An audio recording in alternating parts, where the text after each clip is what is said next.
Buenos días. Qué rico estar acá en Barranquilla. Es la primera vez que vengo. Y muy bonita. Pues claro que llegué a las 11 de la noche, pero súper bonita. Bueno, me encanta que me hayan invitado. Yo soy del Colegio de la Enseñanza, o sea que he vivido pues todo este proceso, pero pues el colegio los felicito, un colegio maravilloso, muy bonito, grande, verde, muy, muy, muy bueno. Bueno, entonces empecemos, porque yo tengo tiempo. La idea es hablar del desarrollo emocional. Cuando me pidieron que si podía dar una charla sobre el desarrollo emocional, yo dije, uy, eso como es de difícil. Pero digamos que el grupo de Puericultura estamos haciendo en estos días un montón de reuniones que nos ayudan a comprender un poquito todo este proceso emocional y dije, no, perfecto, porque ya salió la nueva ley y podemos empezar a hablar un poquito sobre esa ley, ¿cierto? O sea, ya hoy en día como que se dieron cuenta que no es tan fácil uno hacer un desarrollo emocional en nuestros niños, en nuestros alumnos, entonces qué bueno que ya sacaron una ley que nos dicen que tenemos que empezar a ayudarles a estos jóvenes. Es cierto, el hecho de que salga una ley no significa que de pronto sí la vayamos a legitimizar, ¿cierto? Ponerla en práctica. Pero al poner una ley también nos están diciendo, bueno, pilas, hagamos y ayudemos. Vamos a empezar entonces con una pregunta para todo el público. Entonces la pregunta es, ¿qué recordamos más de nuestros procesos formativos? ¿Lo que nos enseñaron o cómo nos hicieron sentir? ¿Ustedes qué creen? ¿Cierto que sí? Uno hay veces del colegio se recuerda, ay no, como me pasó con esto, con esta profesora, y siempre lo negativo, ¿sí o no? Y son como las experiencias que nos fueron dejando. Pero de todos modos, si aprendimos o no, sí, porque ahí no hubiéramos pasado a la universidad y luego al trabajo. Pero de todos modos, la huella muchas veces que nos queda a nosotros en nuestro pensamiento o en nuestro corazón es lo que sentimos durante ese proceso. Y hay cosas que sentimos maravillosas, el tener compañeros, el haber disfrutado, no sé, un refrigerio con alguna amiguita, los juegos, las aulas de clase, el colegio como tal, pero realmente en muchas ocasiones recordamos es las cosas que hay veces sufrimos o que nos dieron alguna, o que nos dejaron una huella dentro de nuestro corazón. La idea que quiero que nos quede al final aquí es la formación integral no solo transmite conocimientos, sino que forma personas emocionalmente competentes. Entonces, ¿cómo vamos a hacer que nuestros estudiantes, que nuestras niñas empiecen a desarrollar esa competencia emocional? Entonces, empecemos por, digamos, hacer una definición de qué es un desarrollo emocional. Yo creo que aquí todos podemos decir hasta un montón de cositas. El desarrollo emocional es poder sentir emociones, otros nos va a decir, no, es comprender las emociones de los demás, el otro es saber identificar unas emociones. Y, por ejemplo, cuando nosotros tenemos niños con alguna situación, y yo voy a poner mucho de mis niños, que son mis niños de mi experiencia, que son los niños que tienen trastornos en el desarrollo, uno, por ejemplo, ve a un niño con trastorno del espectro autista y uno dice, ¿cómo hace él para entender esas emociones?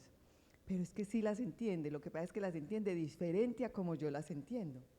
Entonces es maravilloso saber que las percepciones son diferentes de los unos para los otros. Y eso es lo que tiene que quedar aquí, que al final nosotros para poder desarrollar emociones tenemos que saber comprenderlas, expresarlas, identificarlas, porque al final, como yo las expreso, también puedo comprenderlas de una manera diferente. Así pues como grande es eso, es cuando una persona aprende, identifica, espérense, yo me fijo allí, identifica, expresa, comprende y gestiona sus propias emociones. ¿Pero para qué?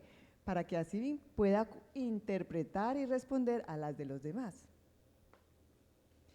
Cuando uno generalmente lo tratan bien, uno se siente bien y también trata bien, ¿cierto? Pero cuando uno lo tratan mal o tiene alguna situación inadecuada, también empieza a tratar a la otra persona mal. Entonces, todo este proceso de desarrollo emocional nos tiene que llamar la atención.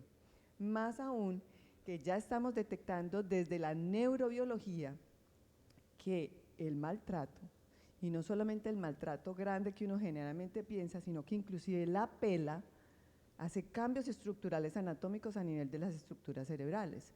haciendo muchas veces situaciones graves para los niños. ¿Listo? Entonces sí es muy importante este desarrollo emocional.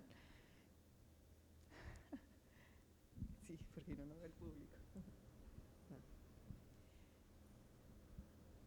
Entonces, ¿cuál es el proceso mediante el cual nosotros vamos a desarrollar el proceso emocional? A través de reconocer nuestras emociones, cómo las comprendo, cómo las regulo, y ahorita vamos a hablar un poquito sobre cómo regular unas emociones, que no es fácil. Hace poquito nosotros en el grupo de Poricultura estábamos mirando cómo regular las emociones no es tan fácil y puede llegar muchas veces a tener comportamientos inclusive que uno dice, yo nunca pensé que yo iba a reaccionar así, y de pronto reaccioné así. ¿Cómo la expreso adecuadamente? Y cómo desarrollar en última instancia lo que se llama la empatía, o sea, esa capacidad de ponernos en los zapatos del otro, en poder comprender al otro y de una manera no solamente, digamos, emocional, sino también neutral, en el sentido de que si yo entiendo que el otro tuvo una acción inadecuada, ¿cómo la comprendo para yo poder actuar de una manera adecuada?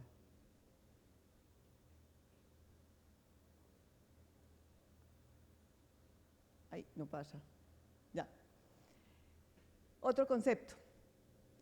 Cuando uno habla de desarrollo emocional, ¿qué es lo primero que piensa? En la autoestima, o sea, en la capacidad que yo tengo de quererme a mí mismo.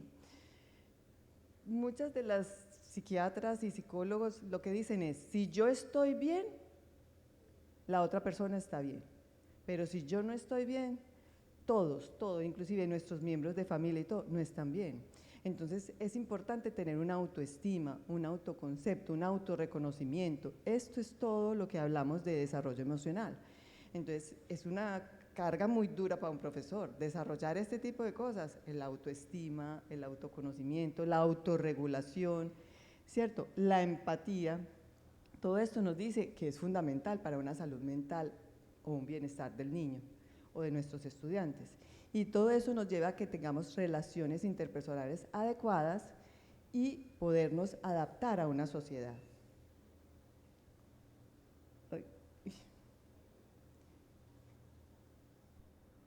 Ahí se salió.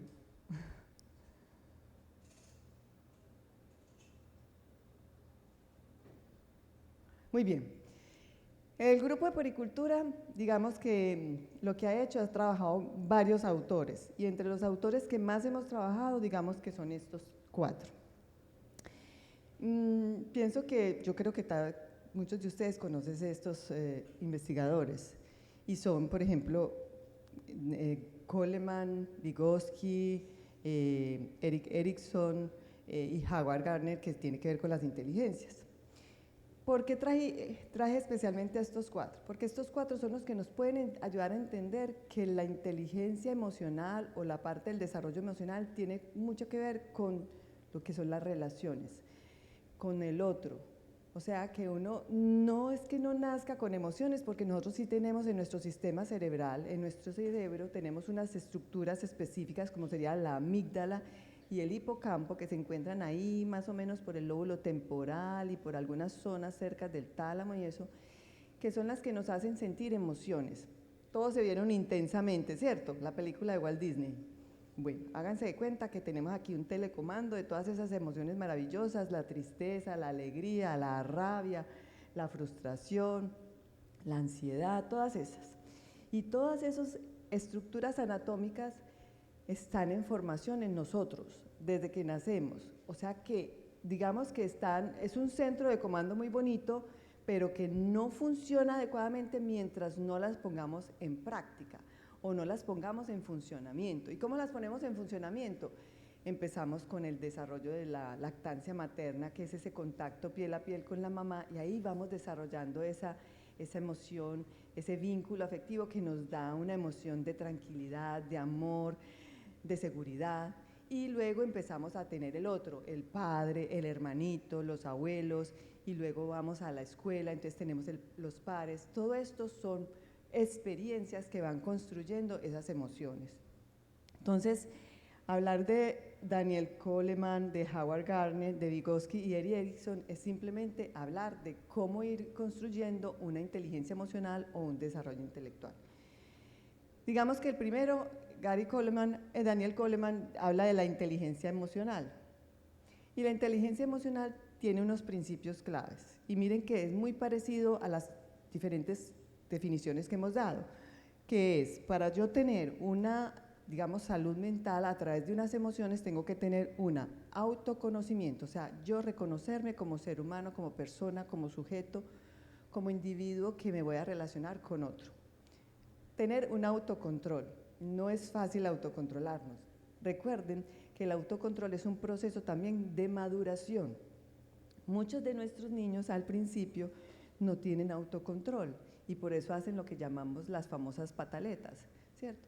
Entonces quieren algo y lo quieren ya y no pueden esperar. Y no es porque ellos no quieran, sino porque todavía no tienen formado ese lóbulo prefrontal que nos dice: quédate quieto, contrólate, espérate que lo pueden dar más tarde, porque eso se va desarrollando a medida que vamos relacionándonos. Por lo tanto, desarrollar una inteligencia emocional es importante, ese autocontrol. Nosotros no podemos ser, aunque lo somos, porque nosotros somos del reino animal también, pero no podemos quedarnos con esa tranquilidad de decir lo que pensamos sin tener un filtro, sin tener un autocontrol de cuando tenemos rabia o cuando tenemos algún tipo de emoción. Tenemos que esperar a que ese control nos diga: no, espere, antes de emocionalizarse demasiado, verifique qué es lo que puede hacer. Ese autocontrol es demasiado importante para tener una inteligencia emocional. La automotivación. A nosotros nos motiva. En esta mañana hablaba la madre Liliana, que ella vive feliz en su trabajo. Esa motivación es lo que lo mueve a uno. Si a mí no me gustara hacer esto, yo no debería estar acá. La motivación es parte de lo que nos ayuda. Entonces, nuestra pregunta que nos debemos hacer inicialmente es: ¿los estudiantes están motivados a estudiar? Y yo, por ejemplo, me pregunto, yo soy profesora en la universidad de sexto semestre de medicina y hago residentes de pediatría. Y yo hay veces veo a mis estudiantes y yo digo: ¿usted sí está motivado para venir a estudiar? Porque es que un estudiante que saca un 1 en un quiz, yo digo: ¿usted está motivado para estudiar? ¿Qué le está pasando que no le gusta o no está motivado? Entonces, la motivación, el amor por lo que está haciendo hace parte de un proceso en el desarrollo de la inteligencia emocional. La empatía y las habilidades sociales son también cosas que nosotros tenemos que ir desarrollando. Vuelve y juega. Uno puede nacer con esas emociones, pero el desarrollo adecuado de esas emociones se van dando a medida que vamos adquiriendo experiencia. Las inteligencias múltiples de Howard Gardner. ¿Alguien conoce alguna de las inteligencias? ¿Qué inteligencia creen que tienen ustedes?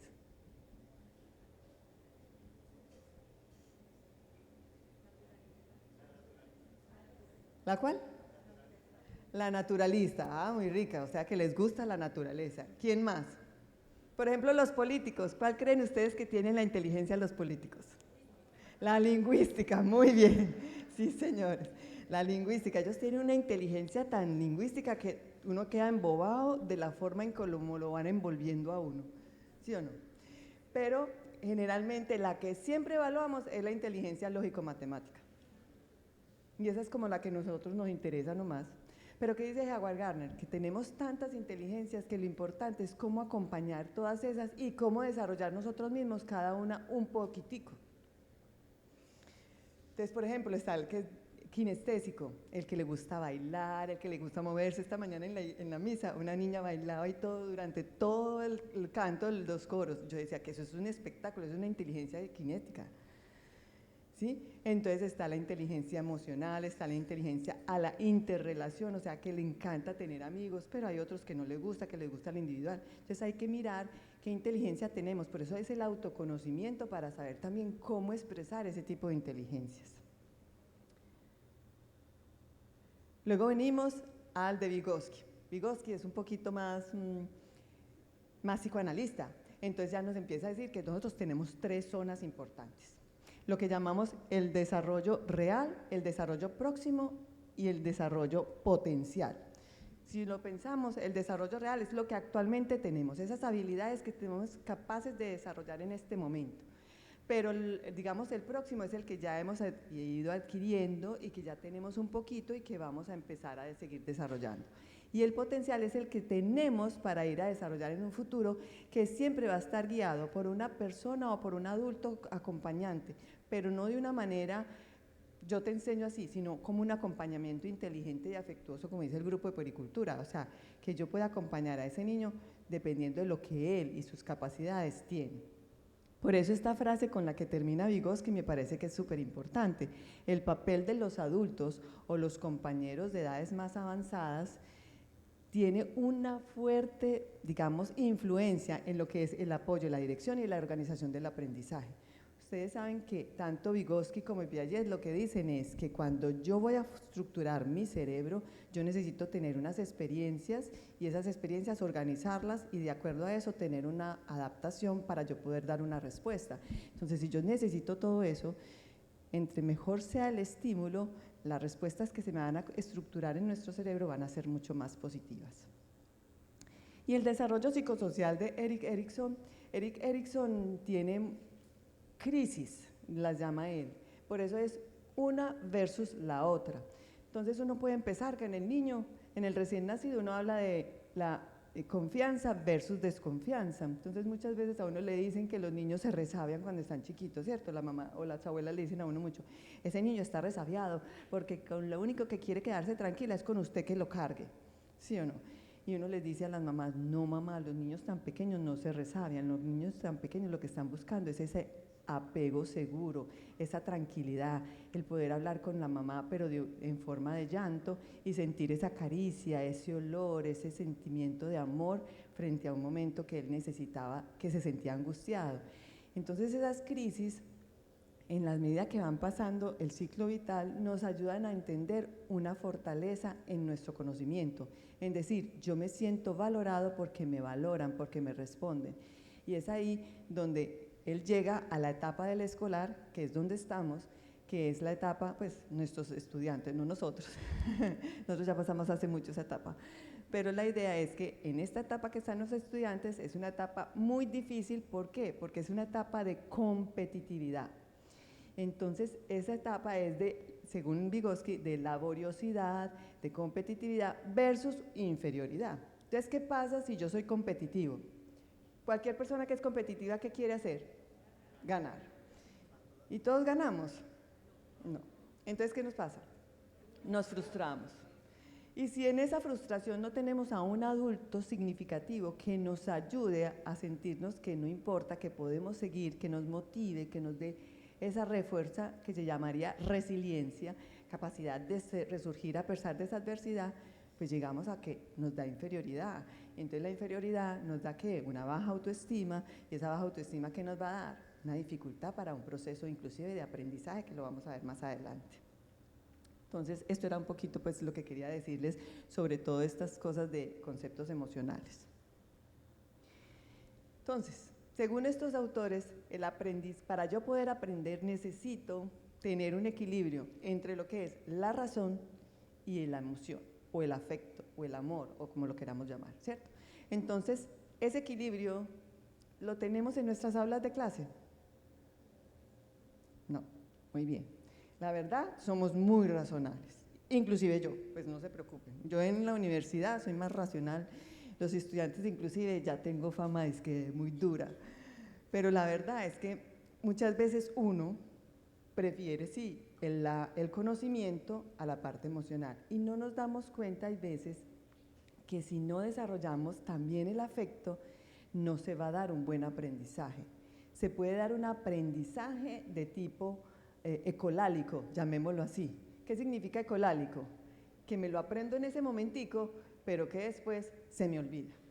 O sea, no lo llevo a una memoria y a una memoria que voy a utilizar durante toda la vida. En cambio, esa emocionalidad que se presentó en el aula de clase sí me va a quedar y sí se va a quedar como una huella de por vida.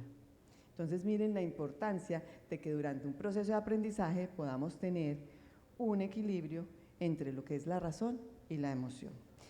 Si quieren en algún momento decir alguna cosa o aportar, a mí también no me choca, me encanta. Entonces, ustedes vieron el título, ¿cierto? Desarrollo emocional, nuestro deber ser en la formación. ¿Por qué es nuestro deber ser? Miren esta información. ¿Qué les parece esta información? ¿Quién tiene alguna otra información que quiera contarme? han visto la cantidad de bullying que se presenta actualmente o no? ¿Ustedes la han vivido en las aulas de clase? Muy bien. Hace, ¿qué? 2 años yo trabajo en el INEM porque trabajo en la UAI, que es la Unidad de Atención Integral.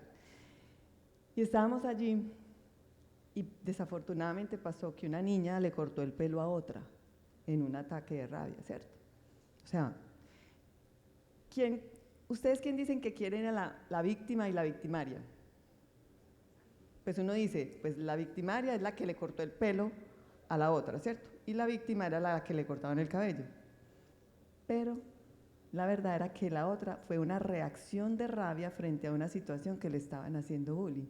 Entonces realmente nosotros a veces no verificamos qué es lo que está pasando.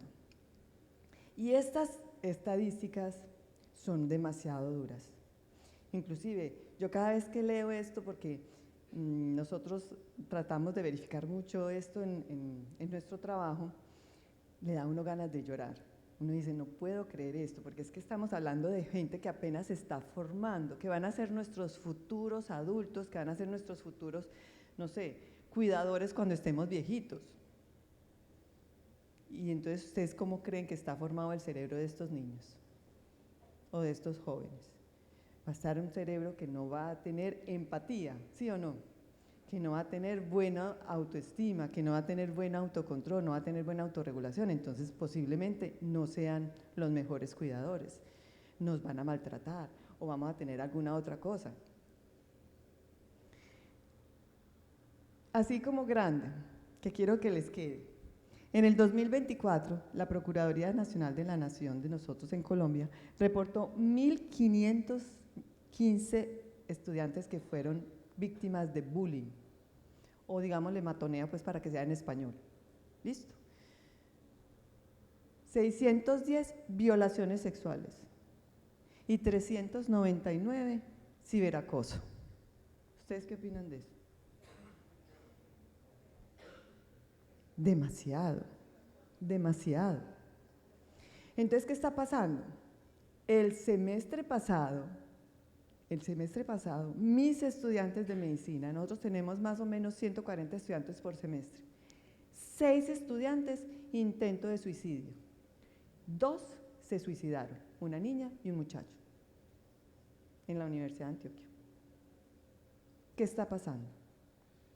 Eso tiene que tener un trasfondo desde hace mucho, o sea, no solamente en la universidad se está presentando el matoneo o el maltrato entre los mismos compañeros, sino que empieza desde el colegio.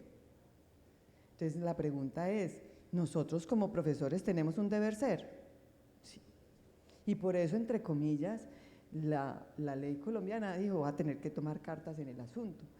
Pero la importancia es que nosotros empecemos como profesores a darnos cuenta de este tipo de situaciones. El caso es que grave pues, porque yo sí digo que este es el Observatorio de Niñez en Colombia, que dice que, miren, el 23% de los estudiantes colombianos reportan haber sido víctima de acoso. Y entre el 25 y el 35% de los escolares ha experimentado algún tipo de, ya sea de violencia física, psicológica, verbal o digital. Y esto es muy grave. Y fuera de eso, tenemos muchas veces en la casa una negligencia, una mamá que trabaja, que qué pecado, pues tampoco la vamos a poner la victimaria ahí, pero sí, como trabaja, entonces no tiene el tiempo de hacer un acompañamiento inteligente y afectuoso con ese niño. Entonces ese niño va a estar muy solo. Si tomamos estas estadísticas de 23%, ¿qué significa? Que nuestras 40 estudiantes de nuestra aula de clase, más o menos 8 estarían siendo víctimas de acoso. 8. ¿Alguno de ustedes ha detectado alguno? ¿Por qué? ¿Por qué no los hemos detectado? Porque no los vemos, no los pensamos, no estamos ahí pendientes. O inclusive, a veces, no todos, nos hacemos la vista gorda. Ah, están peleando otra vez, esto también nos está molestando a la otra muchachita. Pero creemos que hay veces es como algo natural.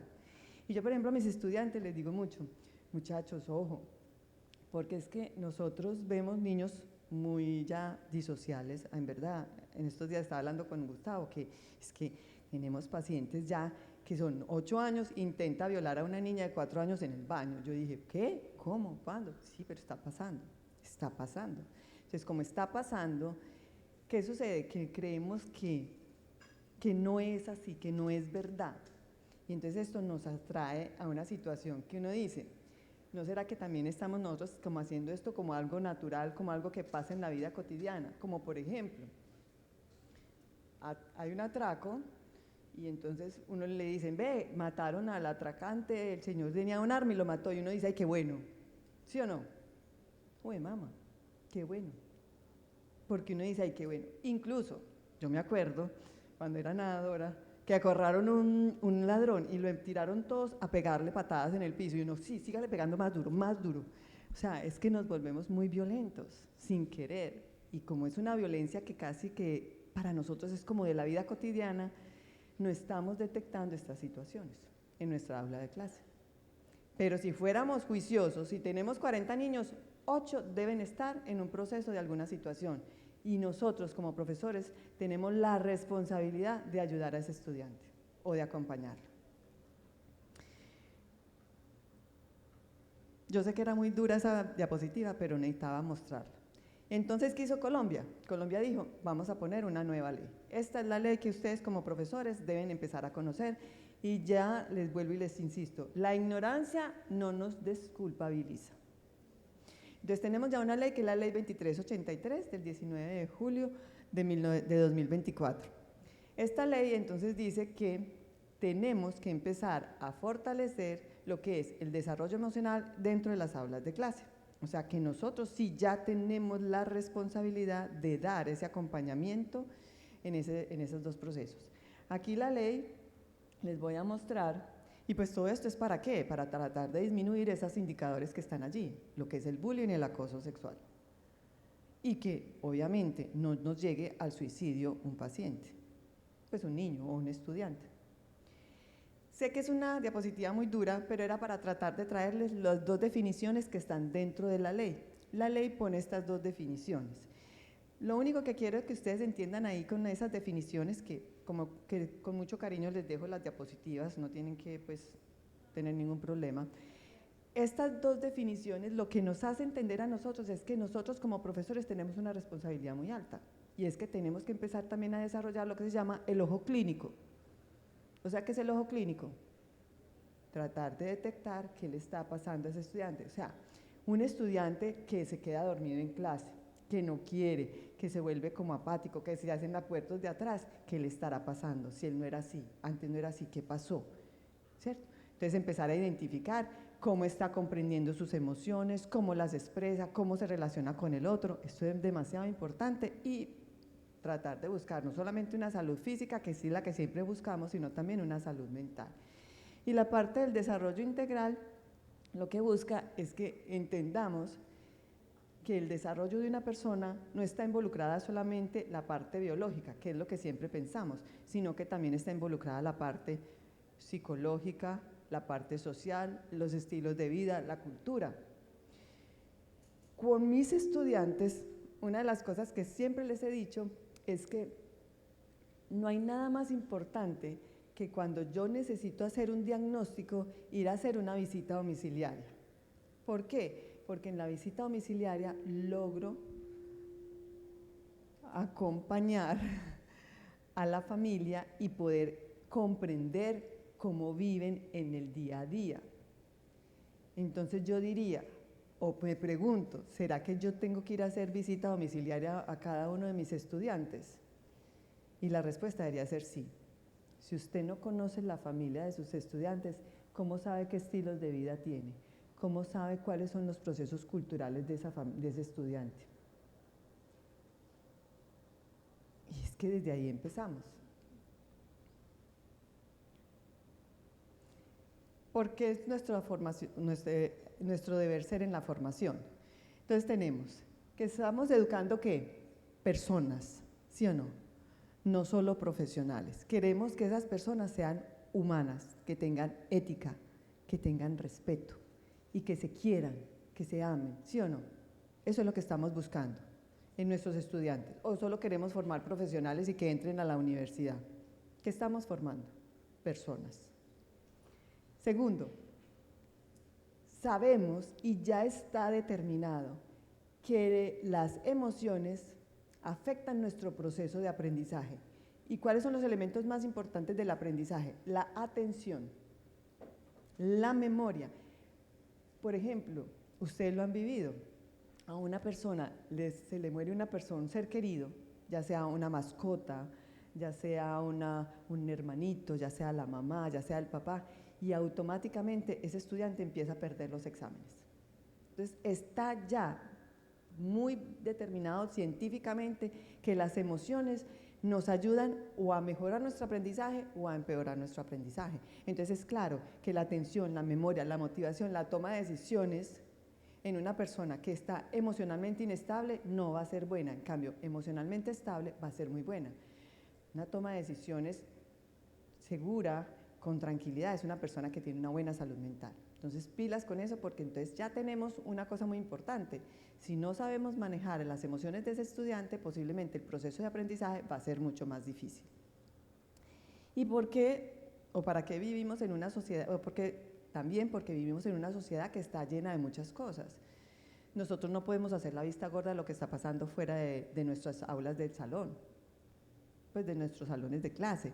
Nosotros vivimos en una sociedad que tiene violencia, que tiene muchas situaciones, entonces tenemos que tratar de que aunque eso está influenciado en la parte externa, cómo hacerlo que en nuestras aulas se haga de una manera diferente o que, digamos, lo podamos volver positivo. Entonces, con altos niveles de estrés, todos vivimos con estrés, no me digan que no, todos, ¿sí o no? Eso nos levantamos y hay veces decimos, ay, todo lo que tengo que hacer el día de hoy, y se empieza uno a estresar y todo lo demás. Todos, pero lo importante es que lo vamos desarrollando paso a paso, con conflictos interpersonales, problemas, peleas, situaciones de pareja y con muy baja tolerancia a la frustración. Y todos, no nos quitemos la culpa, nosotros también tenemos muy baja tolerancia a la frustración. Yo lo vivo mucho cuando estoy manejando, no me soporto que se me atraviesen por todas partes las motos y es uno como con rabia, ¿sí o no? Y hay veces uno maneja con rabia, entonces digamos que vivimos en una situación que nos hace muchas veces perder el control. Entonces, entre más desarrollemos nuestra inteligencia emocional, más aprendemos a controlar nuestras emociones. Estos son algunos elementos claves que me parece que nos pueden ayudar muchísimo a nosotros como profesores empezarnos a decir diariamente para acompañarnos en este proceso. Y es, no hay aprendizaje profundo sin vínculo afectivo, ¿sí o no? Entonces, si yo no tengo profundos vínculos afectivos, ¿y cómo empiezan los vínculos afectivos? Desde la lactancia materna, mejor dicho, desde la gestación, pongámoslo así, desde la gestación. Entonces, ahí es muy difícil pues uno poder intervenir como profesor. Está después desde la parte de la lactancia materna, está después desde el momento del preescolar. Y miren que lo de la ley dice muy claro que tiene que ser inclusive desde el preescolar, porque es en el proceso educativo, o sea, en el momento en que empieza el preescolar.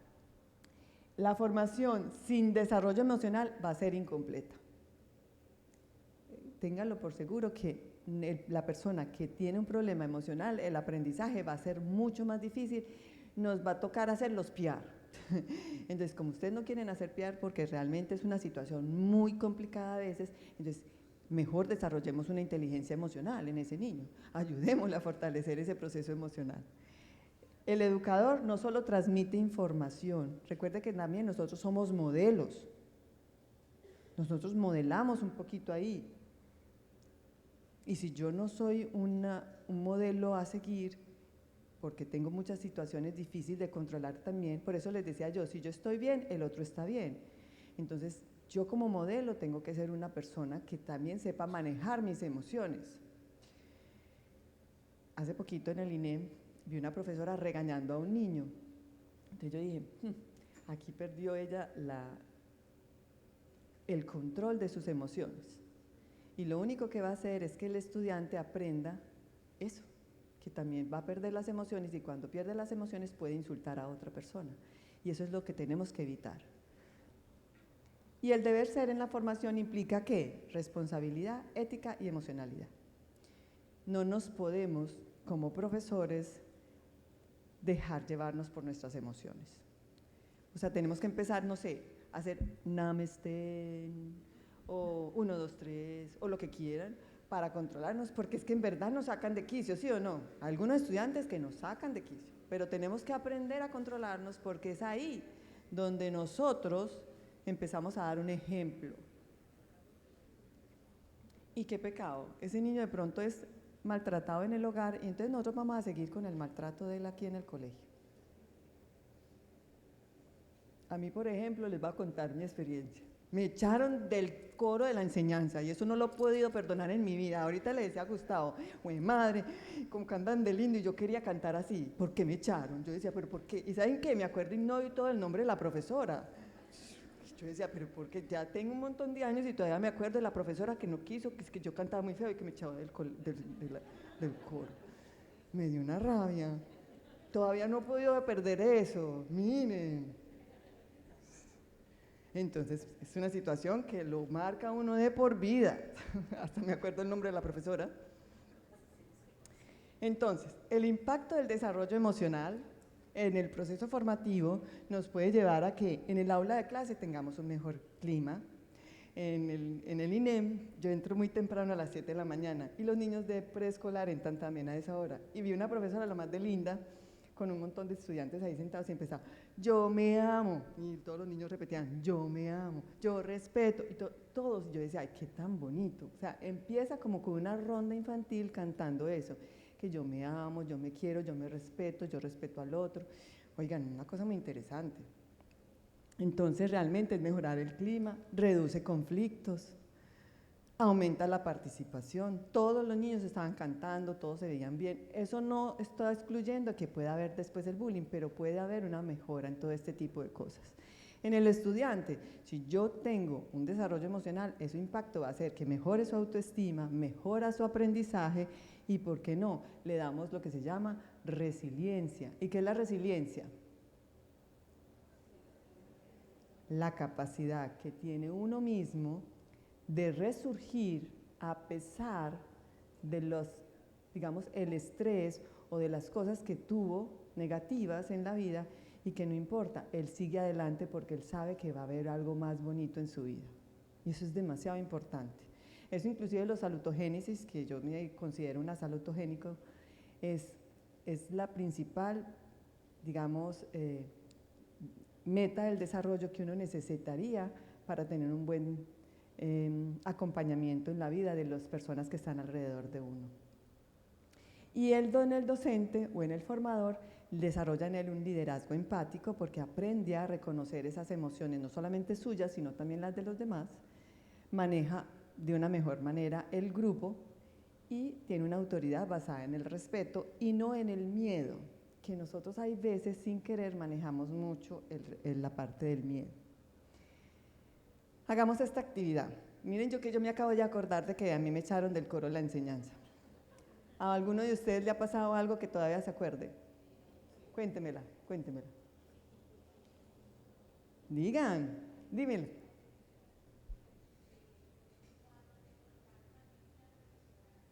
¿Le pusieron matrícula condicional? ¿Y eso?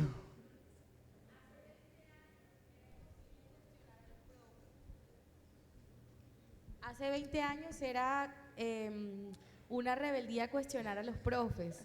Justo por aquí debe estar mi coordinador del Instituto San José, que lo amo y lo recuerdo, pero le di bastantes dolores de cabeza y lo recuerdo mucho, sobre todo porque en la persona que gracias a eso le construyó el de ser lo que es hoy en día.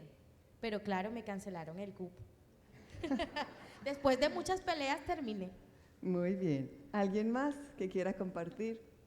Dime. Sí, tú.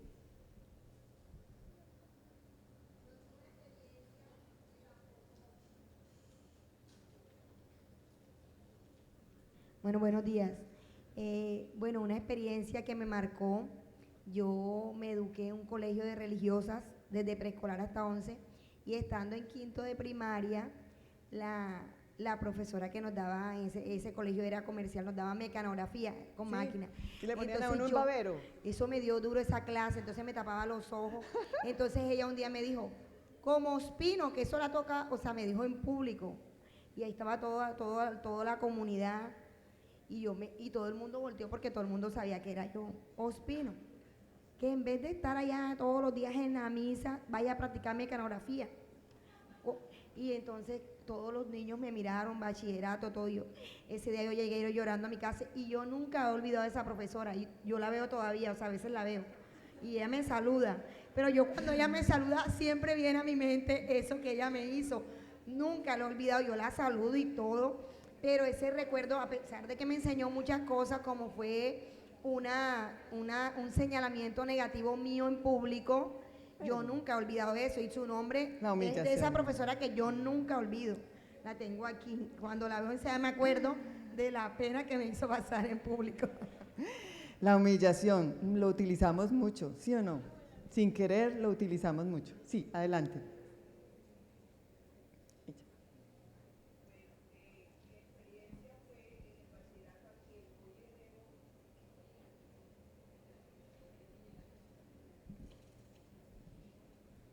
Buenos días. Mi experiencia fue en el bachillerato por una profesora a quien le debo que hoy sea licenciada en matemáticas. Cuando llegué a 10º, la profesora que nos tocaba siempre era el profesor de 6º a 8º y así. En 10 y 11 era la misma docente, quien el primer día de clase dijo que de 60 estudiantes, 40 se quedaban y 20 le ganaban la asignatura a final de año.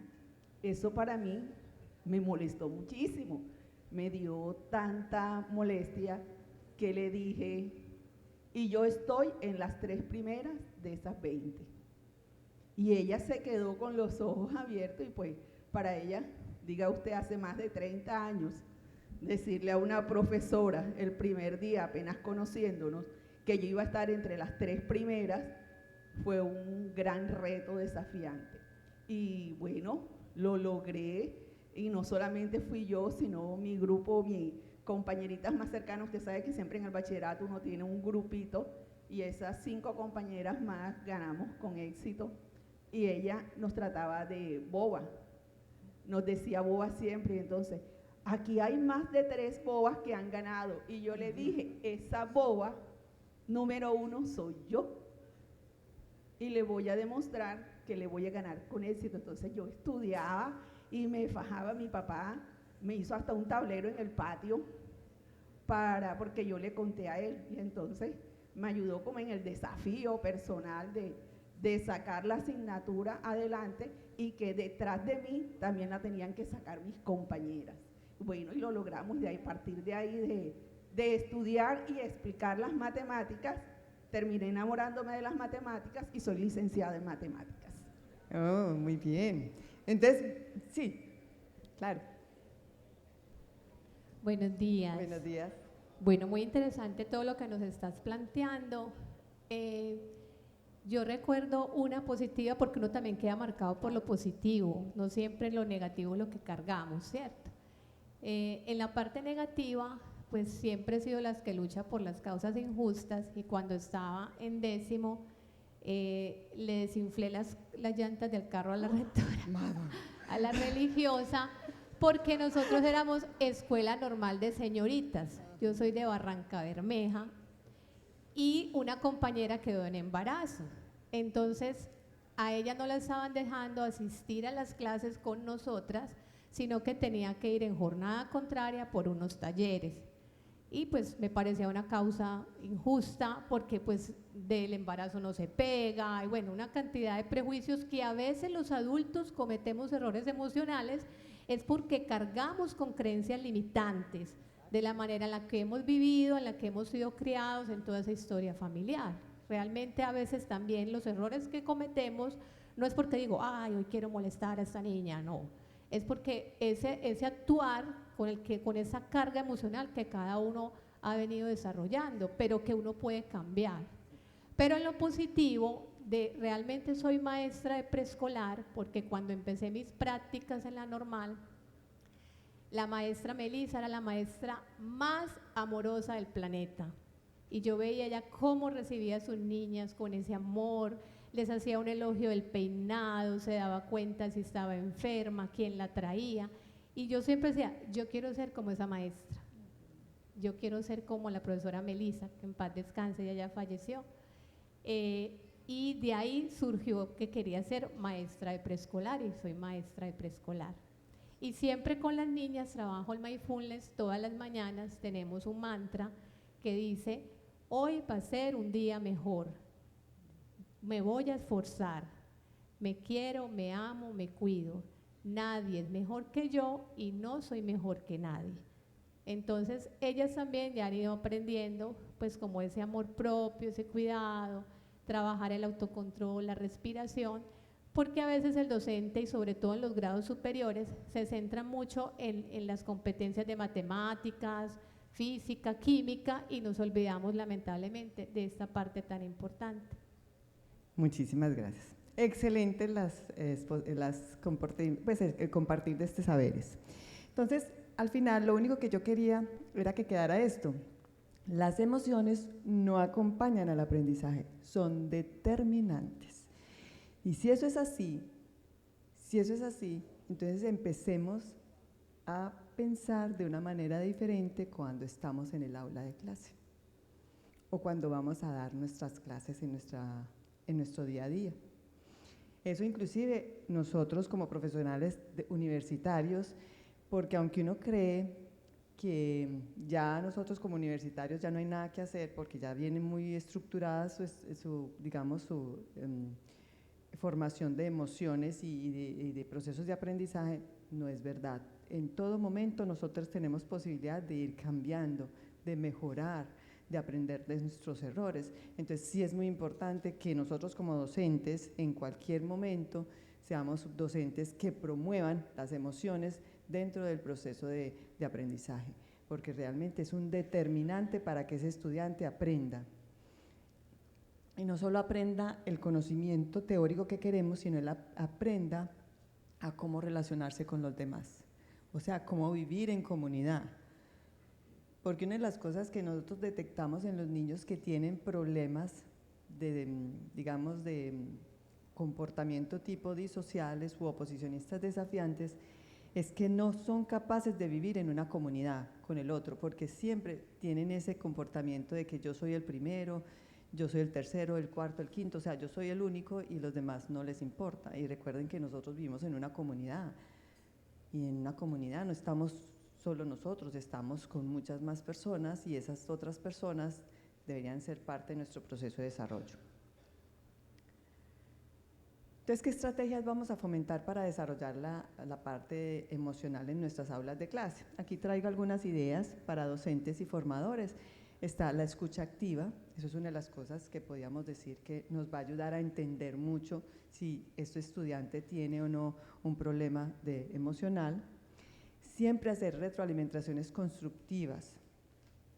¿Y qué son constructivas? Pues a mí me dice un estudiante, profe, usted es muy agresiva, eso no es constructivo. A mí me tienen que decir, profe, qué rico que usted nos ayuda con esto, trate de hacer más esto, o sea, desde la parte de que sea para mejorar, no para destruir al ser humano. Inclusive nosotros como padres de familia deberíamos regañar la acción, no al sujeto como tal. Entonces decirle, mira, tú eres una persona muy valiosa, pero el comportamiento que realizaste no es acorde con lo que está pasando, ¿sí? Entonces es más validar al sujeto, hacer una retroalimentación constructiva hacia el sujeto y no destructiva, porque cuando destruimos el sujeto y le decimos bobo, como decía la señora que le decían, o como por ejemplo a mí que me echaron del coro, o por ejemplo cuando lo regañaban a uno y lo ponían y es que se para allá en la esquina y se queda callado. ¿Ustedes se imaginan a un niño con déficit de atención por hiperactividad en una esquina y es que callado? No, eso es imposible. Entonces, eso es lo que estamos tratando, de hacer muchas veces sin querer retroalimentaciones, pero destructivas, no constructivas, y eso es lo que necesitamos. Validar emociones. Dios mío, déjenlo llorar, llorar es valioso. Dejen que le dé la rabia, déjenlo que se tire un momentico al piso y tenga su pataleta y luego lo calmamos. Dejemos validar esas emociones un momento. A veces tenemos ofusque. ¿Quién no cuando está ofuscado le gustaría que no le hablaran un momentico y lo dejaran expresar esa rabia ahí? Validemos emociones. Modelar autorregulación, empezando inclusive por nosotros mismos, cómo modelamos nosotros nuestra autorregulación. Y crear espacios seguros, que los estudiantes se sientan en la confianza de ir a usted, profe, tuve este comportamiento y me pasó esto y aquello. Porque hay veces nosotros, no tengo tiempo, vaya para otra parte porque yo en este momento no tengo tiempo. No, necesitamos validar eso. Venga tranquilo, o sea que el espacio donde nosotros estamos, el estudiante se sienta seguro y que puede confiar en nosotros o contar con nosotros en cualquier momento. Y desde las prácticas, por ejemplo, puse el de las rondas porque me pareció divino, o sea, me pareció, y esos niños estaban felices a las 7 de la mañana. Entonces, esas rondas emocionales al inicio de clase, un diario reflexivo, utilicemos 2, 3 minutos del inicio de clase, eso no nos quita nada, vamos a continuar con el currículo y puede llegar a mejorar mucho el proceso de aprendizaje. La resolución de conflictos mediante el diálogo no es enfrentar a uno con el otro, ojo con eso, no es el enfrentamiento, porque es que tenemos, venga entonces traiga el testigo a ver quién fue el que hizo esto, no un momentico, vamos a hacer un diálogo de saber qué pasó, por qué estabas tan bravo con él, qué te sucedió, o sea, un diálogo que llamamos diálogo de saberes que nos permita resolucionar el conflicto en forma conjunta y un aprendizaje colaborativo. ¿Qué aprendimos de esto? ¿Cómo nos podemos colaborar unos con los otros? Me parece que es una de las estrategias importantes en las aulas de clase. Y por conclusión ya tenemos entonces estas frases que las traje de varias personas que digamos tienen mucho conocimiento del desarrollo emocional, entre esas el grupo de pericultura, pues mi grupo que yo lo adoro. Entonces tenemos la crianza, la educación y la socialización. El primer espacio donde se da es en la familia, ¿cierto? Pero ¿cuál es el segundo espacio? La escuela. Y el tercer espacio sería la sociedad. Y nosotros hacemos parte tanto de la escuela como de la sociedad. Entonces, ánimo, porque tenemos que acompañar a esos estudiantes en ese proceso de crianza, educación y socialización. No solamente la responsabilidad de la educación, de crianza también y de socialización. Siegel dice, plantea que el desarrollo emocional se construye en la interacción entre el cerebro, las relaciones y los contextos sociales. Entonces, miren que tenemos responsabilidades muy altas porque es que estamos afectando el cerebro de los niños. Estamos cambiando estructuras anatómicas cerebrales. Bowlby, las relaciones afectivas seguras favorecen la regulación emocional y el desarrollo socioemocional en la infancia. Entonces, si yo tengo una buena relación, unos buenos vínculos afectivos, creo apegos seguros y tengo la tendencia a que no voy a tener que crear dependencia frente a otros, sino ser una persona autónoma, con respeto, con amor propio. Nussbaum, la educación debe cultivar la empatía, la reflexión y la comprensión emocional para formar ¿qué? Ciudadanos democráticos y, ¿por qué no?, con una cultura de paz. Porque en este momento nosotros como ciudadanos somos democráticos. Yo digo que más o menos, por lo que decía ahorita, tenemos la tendencia a ver todo como paisaje y todo lo normalizamos y todo nos parece como normal. Y Vizquerra dice, plantea que la educación emocional es un proceso educativo permanente, o sea que tranquilos, que tenemos mucho tiempo, pero empecemos desde ya, porque es un proceso que va a ir desde el preescolar, el primaria, secundaria, básica, media, pues todas esas que ya tienen hoy en día, y que para desarrollar esas competencias emocionales nos va a permitir que ese paciente tenga un bienestar no solamente biológico, sino también de salud mental. Yo creo que si logramos, teniendo estos, digamos, elementos importantes en nuestra cabeza de qué le debemos dar a estos niños en las aulas de clase, yo creo que estos, ya sean las que dijo Daniel Coleman o las que dijo la CASEL, que es una academia de educación, de socialización y de aprendizaje, si nos tomamos estas 5 habilidades, yo creo que son elementos que nosotros podemos hacerlo durante el aula de clase. El autoconocimiento, o sea, que el niño mismo se diga, hoy vine bonito, hoy me siento fuerte, hoy me siento feliz. Luego, la motivación que le vamos a dar, toda esta parte de la autorregulación, la empatía, las habilidades sociales, o si no, lo que llamamos la conciencia social, porque es que reconocer al otro como otro ser humano importante en el que también tiene sentimientos y que tal vez vino hoy ofuscado porque, no sé, porque se levantó tarde, entonces la mamá lo regañó y no le dio el desayuno, entonces viene con hambre. Entonces son un montón de cosas que uno tiene que empezar a identificar. Y recuerden que cuando yo tomo una decisión con una emocionalidad baja, las decisiones generalmente son ¿qué? Hacia la autodestrucción, ¿cierto? Hacia los suicidios. Pero si yo tomo una decisión con una emocionalidad alta, con un respeto por el otro, las decisiones son mucho mejores y lo que se busca es un proceso más de acompañamiento perfecto en ese sentido. Entonces, educar es tocar vidas. Un educador va a tocar la vida de una persona, le va a cambiar el cerebro a una persona. Por lo tanto, ustedes están transformando también emociones, están transformando sujetos, están transformando a ese joven que está ahí. Entonces tiene una responsabilidad muy alta. Y esto era lo que le quería comentar. Muchas gracias por su atención.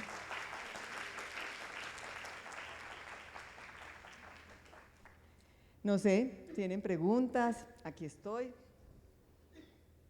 Adelante. Ya les van a pasar los. Me la abrís, por favor. Vale. Liliana, buenos días. para Buenos todos. días. Bueno, ha sido muy interesante la conferencia. Tenemos como mucho terreno por recorrer, especialmente en esta formación de educación emocional.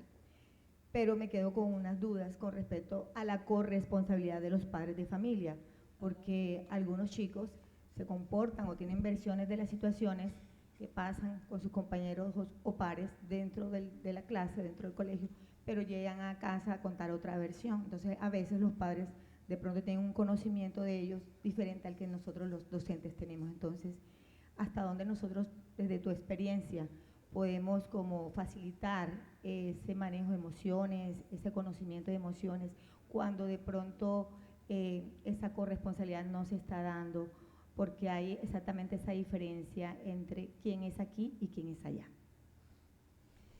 Sí, eso es cierto.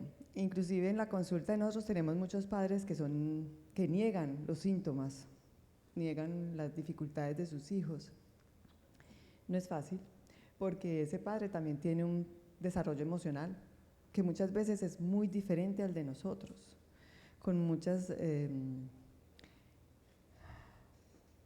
digamos, no es que no sé si decir esa palabra, pero, o sea, que tienen ya muchas cosas en base, como fundamentos ahí.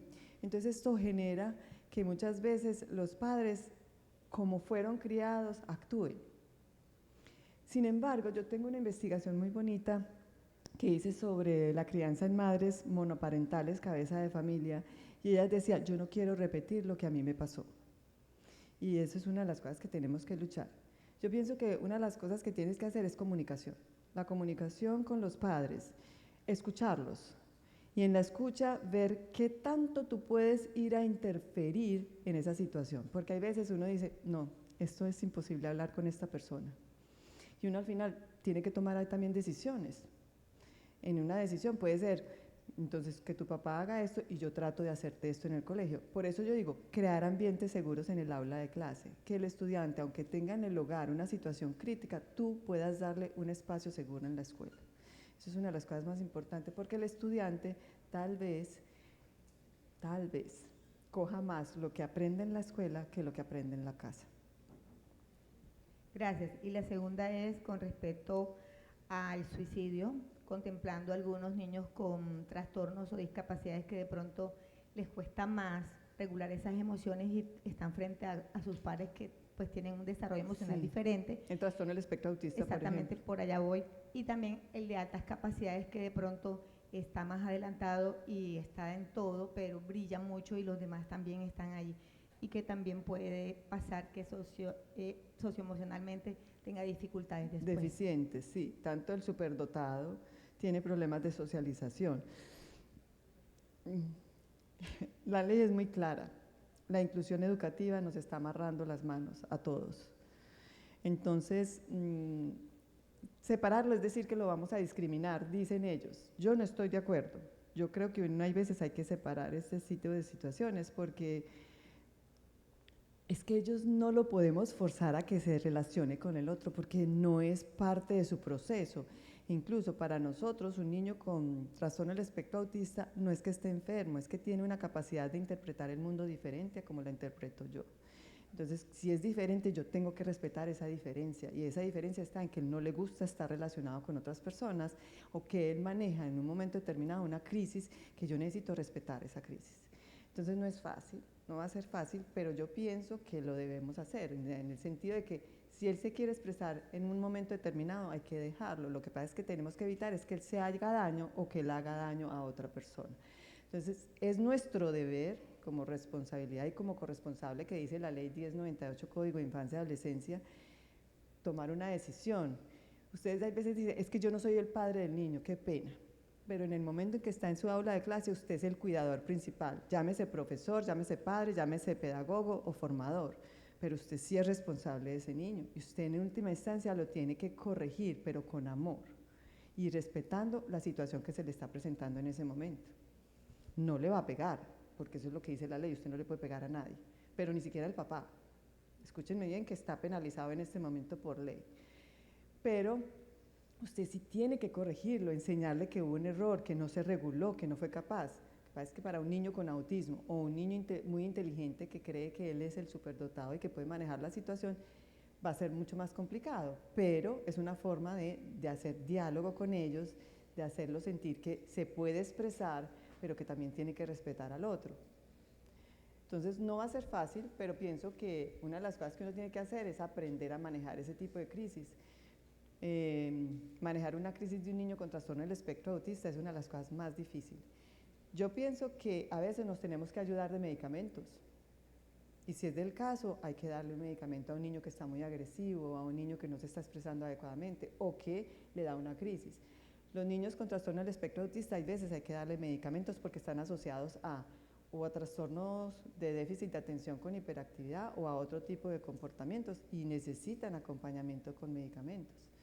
Entonces uno tiene que saber, tener ojo clínico, lo que yo les decía, identificar cuál es la emocionalidad que se está presentando ahí y por qué.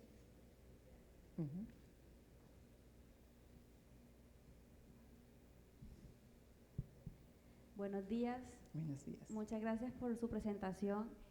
Bueno, precisamente porque nos explicaba que las emociones afectan y determinan el aprendizaje, tengo esta pregunta bajo el siguiente contexto, y es, desde mi postura o posición como profesora, ¿cómo abordar el vacío emocional o existencial que genera indiferencia o apatía frente al proceso de aprendizaje de la clase si él o la estudiante me afirma no sentir pasión, interés o ánimo por nada de lo que le rodea? Perfecto. Entonces, una de las cosas que tenemos que mirar ahí es qué está pasando con esa niña. Uno, ¿será que tiene una depresión? O sea, cuando uno siente una apatía frente a todo lo que le rodea, uno tiene que pensar que es algo más allá o algo más profundo. Es lo que yo le digo mucho a mis estudiantes de medicina. Es que a veces uno grita muy rápido con unos sentimientos, con unos comportamientos muy sencillos. El hiperactivo canta ahí mismo, ¿sí o no? Pero el depresivo no canta tan rápido como cantan las demás estructuras.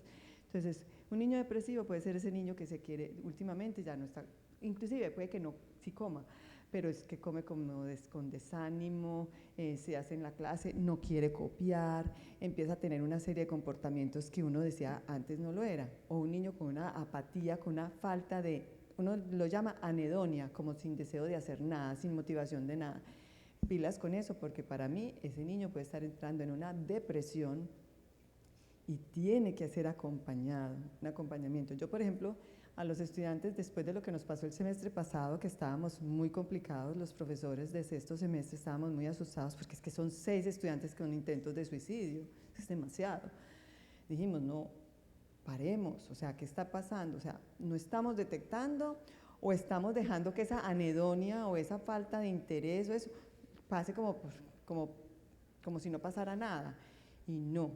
Entonces, cuando vemos a un estudiante que inclusive se hace cutting, porque se cortan, o tienen una anedonia que no quieren escribir y son unos, los ve tirados encima del pupitre como acostados, como que entonces les estamos diciendo que tienen que tener una evaluación por psicología, que empecemos un proceso con ellos para identificar si tienen una condición de base. Para mí, esos niños que son tan difíciles de motivar, busquémosle otras cosas. No busquémosle solamente que simplemente es un niño que tiene pereza, sino que puede ser un niño que puede tener una situación de base. Y recordemos que la depresión es una condición, antes se creía que los deprimidos eran, pues, que era algo psicológico. No, ya está confirmado que son estructuras anatómicas cerebrales que no están funcionando adecuadamente. Incluso hay un neurotransmisor que es la serotonina, que es la que se está viendo afectada en estos niños. Entonces hay que darle medicamentos para que esa serotonina empiece a funcionar bien. Entonces pilas, porque cuando suceda eso, cuando tú veas que está muy como con falta de interés por muchas cosas, busquemos algo de base, no nos quedemos tranquilos, porque puede ser que estemos frente a una depresión y no la estamos viendo. ¿Listo? Buenos días, por aquí. Bueno, muchas gracias por cada una de sus acotaciones y por todos los aportes que nos da al mundo de la docencia. Como maestra, en varias oportunidades me he dado cuenta que los estudiantes en muchas ocasiones prefieren buscar al docente de aula porque tiene mayor cercanía que inclusive el mismo psicólogo del colegio ante momentos difíciles que ellos afrontan, inclusive en sus primeros años de infancia. Yo quisiera que por favor nos pudiera dar algunas tips, porque nosotros no somos psicólogos y no somos la mayoría licenciados, y en ocasiones nos quedamos cortos, o yo me siento corta, frente a dos sucesos de inteligencia emocional. Y el primero tiene que ver con referencia a la separación de los padres. Infortunadamente tenemos niñas de 7, 8, 9 años donde mamá y papá ya no quieren estar juntos, y yo a veces me siento corta en el discurso de decirle, no, pues es algo que pasa, es natural y que tenemos que entender. Entonces, explicárselo a un niño en muchas ocasiones es muy difícil porque afecta su vida psicoemocional de una manera pues muy fuerte. Y la segunda es con el tema de los duelos. También cuando mamá o cuando papá muere, porque me ha pasado que he tenido estudiantes donde el papito o la mamita se va y queda ese vacío y esa nostalgia tan permanente sucumbe en su vida y de una u otra manera afecta su ritmo y desempeño. Entonces sería cómo manejar esa inteligencia emocional frente a esos dos sucesos de nosotros como educadores y qué mensajes podemos transmitirles a ellos para que tengan un poco más de resiliencia pese a su corta edad. Mejor dicho, usted quiere que le dé una conferencia aquí nueva. No, ven. Hay una, actualmente se le llaman primeros auxilios en psicología. Son cositas que le pueden dar a unos tips lo más de ricos. Digamos que una de las cosas más importantes que creo yo que deberíamos hacer con ese tipo de situaciones que les pasan a estos jóvenes, porque yo tuve inclusive una sobrina que se le murió la mamá, los duelos, las separaciones, todo, las separaciones, la muerte de alguien, todo es un duelo. El nacimiento de un hermanito es un duelo. Oiga pues, le nace el hermanito a un niño y ese muchachito dejó de ser el rey de la casa, eso es un duelo. Entonces, todo eso son, digamos, situaciones significativas. ¿Qué tenemos que hacer nosotros como docentes? Uno, identificarlas. Eso es lo primero que tenemos que hacer para tener cierta deferencia con ellos. Ese niño va a empezar a disminuir el rendimiento académico. Eso lo tumba el rendimiento académico. Entonces, como profesores, nosotros una de las cosas que tenemos que hacer es tratar de mirar cómo ayudarle para que ese rendimiento académico no se vaya a ir al traste y no le hagamos perder. O sea, darle un poquito más de tiempo, buscar otro tipo de actividades, hacerle un taller o algo que a él le genere un menos estrés. Segundo, escucha activa. Una de las cosas más importantes que usted tiene que hacer es, usted ha visto los psicólogos tirados en un sofá, él callado y el otro habla y habla y habla. Eso es lo que tenemos que hacer, escucha activa, dejar que él se desahogue.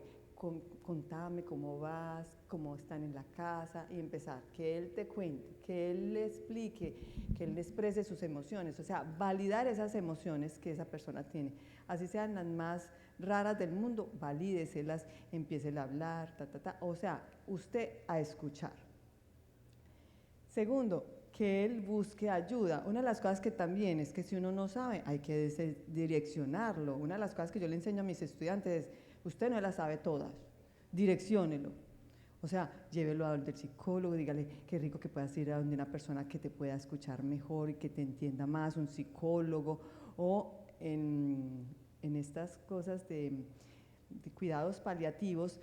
Todos tenemos una condición errónea de que cuidados paliativos es cuando se va a morir un paciente. No, cuidados paliativos es un acompañamiento a una situación crónica que se presenta por un tiempo. Entonces, cualquiera de estas situaciones puede tener ayuda con cuidados paliativos.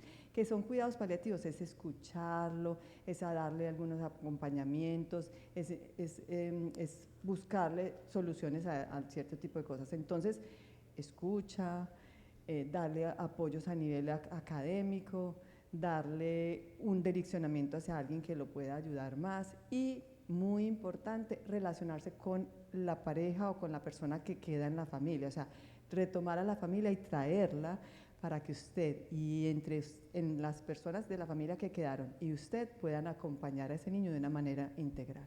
Esas serían como mis tips, porque no sería una conferencia completa, le juro. ¿Alguien más por aquí? ¿Alguien levantó la mano? Buenos días. Buenos días. Bueno, yo tengo una pregunta. Creo que ha dado como muchas respuestas ya también a ella, pero desde su experiencia en psiquiatría y puericultura, ¿cómo podemos las madres, que también somos profesionales de la salud mental, soy psicóloga, preparar emocional y socialmente a una niña con autismo para enfrentarse a un sistema educativo que aún presenta vacíos en formación docente, especialmente en empatía e inclusión? ¿Y qué estrategias prácticas recomienda para fortalecer su bienestar sin que tenga que adaptarse a costa de su identidad? También mi hija tiene autismo y tiene 7 años. ¿Y qué grado tiene? ¿Grado 1, 2 o Grado 3? 1. 1. Entonces es altamente funcional. Entonces, los niños con grado 1 de trastorno del espectro autista, entonces tenemos una funcionalidad muy alta. ¿Qué vamos a mirar con este chiquito o con esta chiquita? Es que realmente lo que necesitamos es un acompañamiento, como dice el grupo de puericultura, inteligente y afectuoso. ¿Qué significa inteligente? Que sepa en qué momento del desarrollo se encuentra. Porque aunque tenga 7 años, no significa que su desarrollo esté en esos 7 años. O sea, la edad madurativa puede ser diferente a la edad cronológica. Entonces sí tenemos que saber esas diferencias y de acuerdo a eso empezar a actuar en un acompañamiento a él. Sabemos que el niño con trastorno del espectro autista tiene una dificultad para comprender las emociones. ¿Se acuerdan la primera definición? Para expresarlas, para identificarlas y para poderlas comprender. Entonces tiene todas las áreas comprometidas. Pero lo que se ha visto es que ellos sí tienen emociones, pero de una manera diferente de forma de interpretarlas. Lo que tienes que tratar de hacer, y fue lo que inclusive hizo una profesora, una médica que tenía una niña con trastorno del espectro autista que le gustaban mucho los unicornios. Y ella le compraba un montón de unicornios, ¿cierto que sí? Y le montó de colores y no sé qué. Y ella dice, la mamá dice que aprendió a comunicarse porque ella cuando tenía alguna situación cogía tal unicornio de tal color y tal cosa. Y empezó a entenderla a ella a través de esos unicornios. Entonces, mira, lo que tienes que buscar con tu hija o con las personas que tienen es saber cómo interpretar ese momento que él está viviendo. Si tiene una rabia, uno mira cuáles son las actitudes, qué cogió, qué tomas, y así tal vez poder llegar a comunicarse de él como él entiende el mundo. No es fácil, pero está en lo que yo te decía, en la observación, en escucharlo, en ver la situación que está pasando y así tal vez buscar una forma de comunicarte con él. Y entender que la edad madurativa de él va a ser muy diferente a esa edad cronológica, así que tenga 7 años no significa que tenga esa madurez todavía de 7 años, ¿cierto? Entonces mirar en qué procesos todavía se encuentra para poderlo ayudar. ¿Listo? ¿Alguien más? Hola, buenos días. Doctora Liliana, muchas gracias por compartirnos su pasión. Tengo una preguntita. Si bien es cierto que cada vez se van presentando leyes y muchos retos para las escuelas, para que la salud mental y el desarrollo socioemocional se implemente, también es cierto que la forma en que se mide las escuelas sigue siendo con resultados académicos. Sí. Entonces, ¿cuál es ese reto que se nos viene para que en esas prácticas que estamos implementando, para que los niños desarrollen habilidades sociales y socioemocionales, puedan integrarse en esos resultados académicos que van a seguir siendo evaluados? Yo creo que el reto es que nos están diciendo con lo del PIAR, con el plan de individual de ajuste razonable, es que no todo niño tiene que cumplir el currículo obligatorio por ley.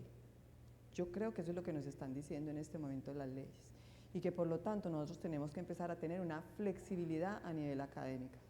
Por lo tanto, creo que va a ser un reto, es para los administrativos.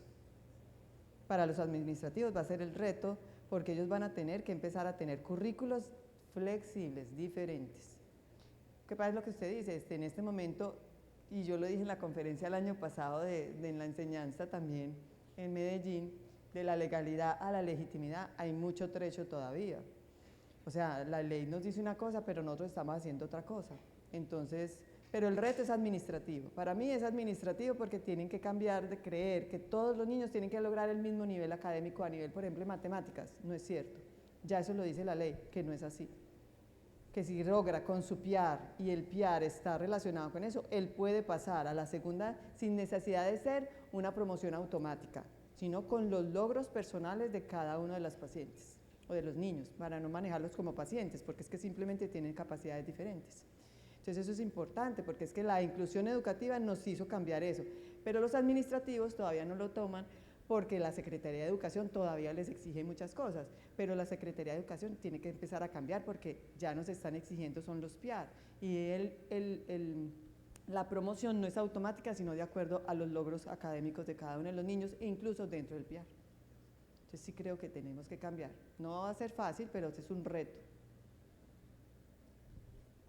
Buenos días. Más que una pregunta es como un comentario. Vengo de Fe y Alegría. Los que trabajamos en Fe y Alegría trabajamos en contextos de alta vulnerabilidad. Sí, lo sé. Y ahora que mirábamos las estadísticas, yo prácticamente podría estar seguro que si centramos las estadísticas en los contextos de los colegios de Fe y Alegría, son mucho más altas y son mucho más, estoy de acuerdo, más cuestionables y más tristes. Voy a hacer mi comentario de la desesperanza a la esperanza, o sea, creo como hacer ese tránsito. Pedro Trigo hablaba de la subcultura de la pobreza. Y cuando él habla de la subcultura de la pobreza, dice que en nuestros contextos, en estas realidades vulnerables, la huella biológica, emocional que queda en los niños es una huella biológica en la que ellos van aprendiendo a reaccionar violentamente, a responder con agresión y constantemente están aprendiendo eso. O sea, no hay como, es como muy difícil como si no pudieran salir de ahí. Romper ese círculo es muy complicado. En estos días estaba conversando con un profesor de uno de nuestros colegios y él me decía, profe, salí a hacer una visita domiciliaria, fuimos a visitar las familias y regresé al colegio con la esperanza en el piso, porque todo lo que siento que hacemos en el colegio, todo lo que siento que queremos construir en el colegio, cuando el niño llega a su casa, automáticamente se borra, automáticamente empieza a desaparecer y a perder el sentido de lo que nosotros estamos queriendo lograr. Entonces, a mí me surgía una pregunta, es ¿cómo empieza uno a motivar y a darle fuerza a un profesor cuando él siente que lo que está haciendo va perdiendo rumbo? O sea, como que va perdiendo el sentido porque no va teniendo, como que la semilla no logra calar o no logra crear esa huella biológica que él quiere crear. En el himno de Fe y Alegría nosotros tenemos, cuando cantamos nuestro himno, dice fe que da la alegría, fe que da la ilusión, construimos unidos la esperanza de Dios, y por allá abajo tiene otra frasecita que dice no quedar satisfechos mientras haya dolor. La respuesta es seguir haciéndole, dije yo, no se me ocurrió otra cosa, yo, profe, siga dándole porque no tenemos para más. Una gota puede ser cataratas, qué pena, esa gotica lentamente, como dicen los italianos, piano piano va a romper la roca y va a calar y le va a entrar. No, lo que están haciendo es demasiado importante y no pueden parar, porque en el momento que usted pare, ese niño quedó desolado. Siempre lo que hagamos, y si lo hacemos bien, va a calar. En ese sentido, en un encuentro con jóvenes de nuestros colegios, era con el CINEP, estábamos hablando de la violencia en nuestros barrios, de las situaciones pues que vivíamos. Le preguntaron, la persona que estaba llevando el encuentro hizo una pregunta y dijo, ¿cuál es tu lugar en tu barrio, en tu comunidad, cuál es tu lugar seguro? Y una de las niñas dijo con completa confianza, dijo, mi colegio. ¿Vio? ¿Sí? Porque allí bien. yo me siento bien, Seguro. me tratan bien, me cuidan Sí. bien. Y me pareció muy bonito escuchar a esa niña decirlo, porque ese colegio tiene un lema que dice, es mi lugar favorito. O sea, el lema del colegio es mi lugar favorito. Y yo creo que qué chévere que nosotros empecemos a construir colegios, estructuras Espacios escolares seguros. en los que para los niños ese sea su lugar favorito, que ellos quieran estar ahí. Y si el niño quiere estar ahí, seguro, seguro, aprende todo lo demás que nosotros le querramos enseñar. Muchas gracias. Bueno, no, ya creo que ya terminé, ¿cierto? Bueno. A ver, de manera como muy específica, ¿qué debe cuidar un colegio para atender lo mejor posible a un niño o una niña con espectro autista? Wow. Primero, cambiar el chip. Y el chip es, ese niño no tiene por qué ser tratado igual que otros niños. Ese niño va a tener que ser tratado de una manera diferente por su condición, pero en forma equitativa. ¿Sí me están, o sea, es igualdad en derecho, pero equitativa en el sentido de cómo ayudarles de acuerdo a su potencial? Entonces, un colegio lo primero que tiene que hacer es que, pero es que me parece como muy irrespetuoso yo decir qué tiene que hacer, pero voy a decir algunas sugerencias. Uno, el aula de clase debe ser un lugar seguro para él, entendiendo lugar seguro como que el espacio donde él esté no lo obligue a que si el niño no quiere estar con otros compañeritos, lo tenga, tiene que hacerse aquí porque este es su… No, un momentico. O sea, si él no quiere estar con otro, démosle el espacio donde él quiera. Él va a empezar a utilizar unas rutinas que son propias de los niños con autismo. Entonces, si le gusta este espaciecito, él se sienta ahí. O sea, es crearle ese espacio seguro, ¿no? Segundo, darle la posibilidad de que si él, digamos, tiene algunas habilidades, porque hay veces ellos desarrollan unas habilidades, por ejemplo, la pintura o la música o algo, demos pautas activas a ese niño en lo que a él esa habilidad tiene.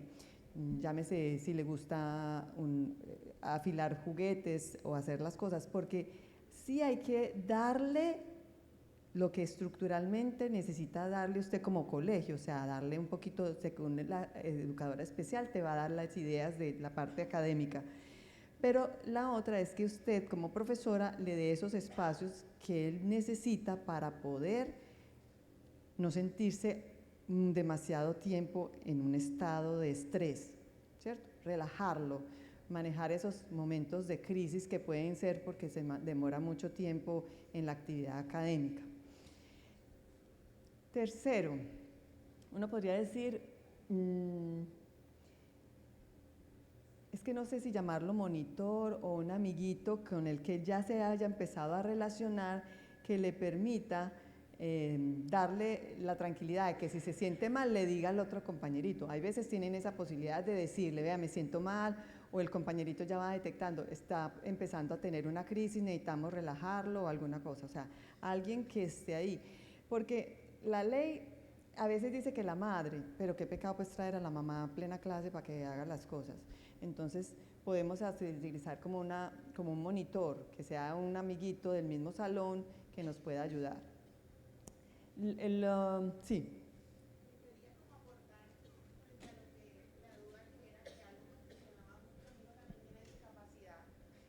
Y ha estado en instituciones que han sido maravillosas para él, y es involucrar a los compañeros en lo que significa tener autismo o síndrome de Down o cualquiera sea la discapacidad, que los niños entiendan cuáles son los cambios, cómo usualmente puede llegar a ser esa persona, desde la individualidad de ese niño, para que los niños empaticen con las necesidades del niño, que lo entiendan, no que lo vean como el bichito raro o como el niño que que se está moviendo, sino que entiendan que es así porque tiene una condición. Entonces, no solamente es un trabajo del docente en atender al niño, sino que los niños, los compañeritos puedan ser también una red de apoyo para el mismo niño. Sí, es que lo que dice la literatura, por ejemplo, es que cuando un niño ingresa por primera vez a una institución educativa, en el aula de clase donde vaya a entrar se deben reunir todos los niños, los padres de familias de los otros niños y el niño con el padre de familia de él, para que los padres de familia y los otros niños tengan todas las preguntas que quieran hacerle a la familia del niño y poder responderle de una manera veraz. Eso es una de las cosas que se tiene que hacer para cualquier niño, no solo para el niño con trastorno del espectro autista, sino para niños con síndrome de Down o por ejemplo, con amelias, o sea, que no tenga brazos ni piernas, o con un niño que tenga un problema cualquiera, ¿cierto? Que es la capacidad de que los niños que van a estar durante el proceso de acompañamiento de él conozcan la enfermedad o la situación que presenta el niño y le hagan todas las preguntas para que ellos queden tranquilos y ya no se les forma, porque una de las cosas que nos vuelve a nosotros agresivos, podemos decirlo, es la ignorancia. El no saber qué es lo que tiene la otra persona, entonces nos vuelve como con rabia, como nos da miedo, entonces el medio tiene dos reacciones, la huida o la agresión hacia la persona. Entonces, una de las cosas es eso. Y lo otro, pues con respecto al niño con trastorno del espectro autista, es cuando salgan a recreo, por ejemplo, hay que darle su espacio también de recreo, porque ellos no van a querer actuar con los demás niños. Y yo he visto que sin querer muchos de los compañeritos, ven, y lo arrastran y todo eso, entonces no, hay que darle también el espacio que sea desde la parte de él. O sea, lo que hay que hacer es respetar el ritmo del niño, su capacidad, su dificultad para relacionarse o no. Y es que él lo tiene. Los dos síntomas más importantes de la condición del trastorno de autista es que tiene un problema de comunicación con la interacción social y un repertorio conductual repetitivo o restringido, que es, por ejemplo, la dificultad para los sonidos, que ellos se tapan porque sienten un sonido y es como que les da. Entonces, muchos niños, ellos empiezan a sentir y más se aíslan. O, por ejemplo, la selectividad frente a algún tipo de cosas, que no los toquen o que si lo tocan le da susto, ¿cierto? O se sienten mal. O si lo quitan del puesto donde es, o sea, si él se sentó en ese puesto y alguien más se sienta en ese puesto, eso le va a dar una crisis al niño. Entonces hay que como conocer un poquito a él, lo que yo le decía a ella, hay que conocer la condición. Y yo pienso que una de las cosas que tenemos que también hacer para eso es que tenga un buen diagnóstico, que el médico también le dé unas indicaciones al colegio de qué puntos claves tiene que tomar en consideración. Y si es medicamento, pues entonces también que la profesora esté pendiente de si hay que darle algún medicamento. Yo, por ejemplo, hay veces en la consulta, hay veces cuando los veo muy estresados, utilizar un tipo de actividad o estrategia que a la madre le haya funcionado y que pueda funcionarnos también en el colegio. Por ejemplo, a mí en la consulta me funcionan las pantallas, no es lo ideal, pero hay veces le pongo una musiquita en la pantalla, si el niño se queda un ratico ahí con las pantallas, le quito el estrés y después ya lo puedo seguir examinando, porque si no, no se me deja examinar, por ejemplo. Y he visto que eso funciona. Entonces son como utilizar estrategias que nos han servido, que le han servido a otros para que poder acompañar al niño. Pero esto es una cosa, madre, que yo le digo, esto es muy difícil. Eso es del día a día y uno va aprendiendo de la experiencia cuando va conviviendo con ellos. Eso sí es muy bonito, sí.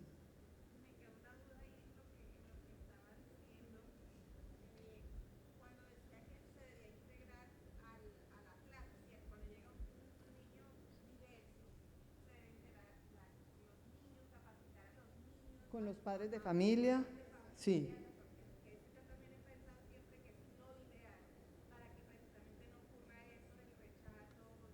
Y lo comprendan.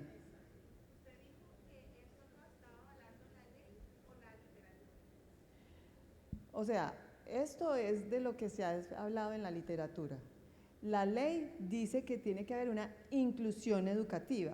Entonces, para mí, si nos dicen que tiene que haber una educación inclusiva, eso, entonces yo creo que para yo poder entender al otro, sí tengo que conocer al otro, la condición. Entonces, digamos que no lo exige la ley como tal, pero la ley sí dice que hay que empezar a que estos niños se socialicen con otros. Entonces, para socializar yo necesito primero conocer qué es lo que tienen. Claro. Ajá.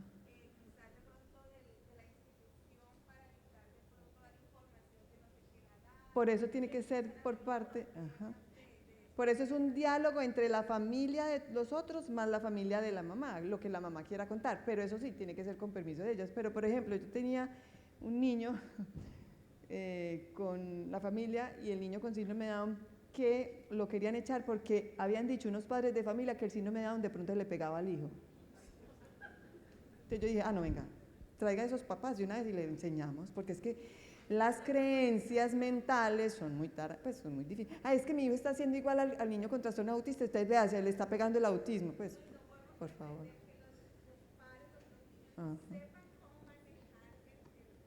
Pero si yo conozco la situación, disminuyo el temor, y al disminuir el temor, disminuyo las reacciones del temor, que son la huida o la agresividad.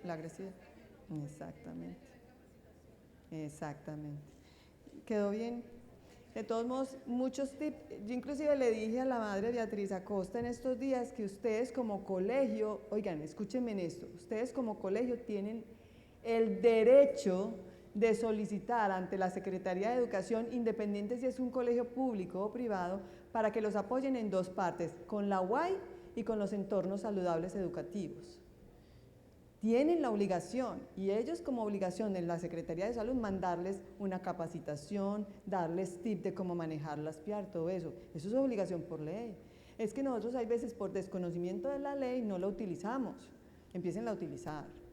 Porque ellos tienen derecho a que esas UAI, o sea, las unidades de atención integral o los entornos saludables, les den acompañamiento, ya sea con profesores o con algo.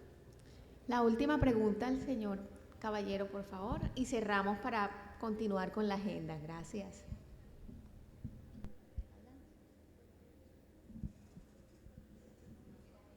No.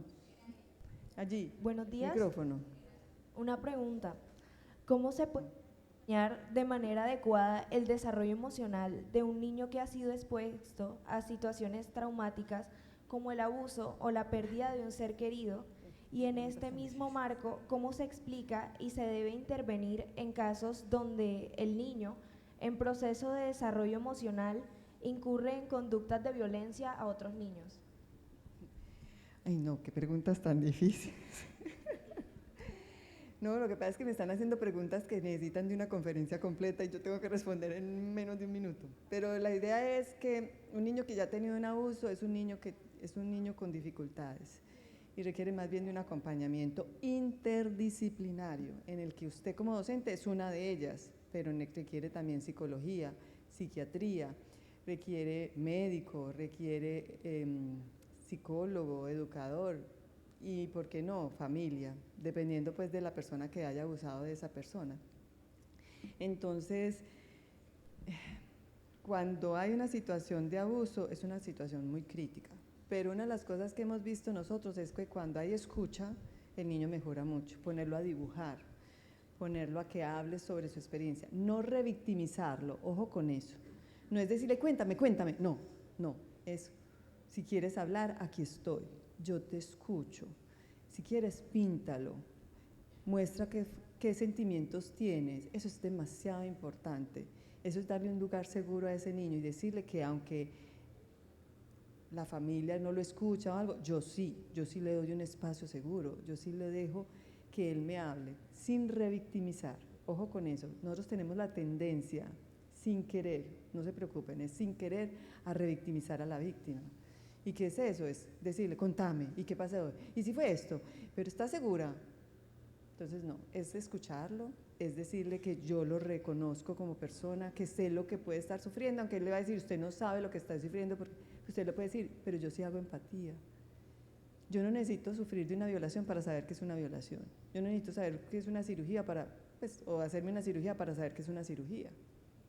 Yo sé y yo te entiendo, pero yo te puedo acompañar, yo te escucho, yo te valido y que sepa que tú lo vas a acompañar ahí. Pero eso es un equipo interdisciplinario, no lo hagan solos.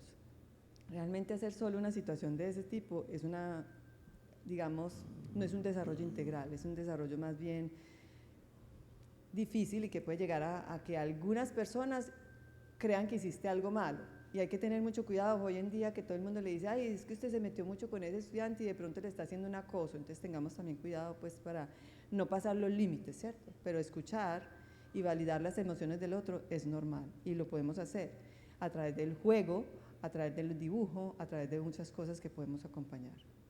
Bueno, muchísimas gracias a todos, espero que les haya gustado.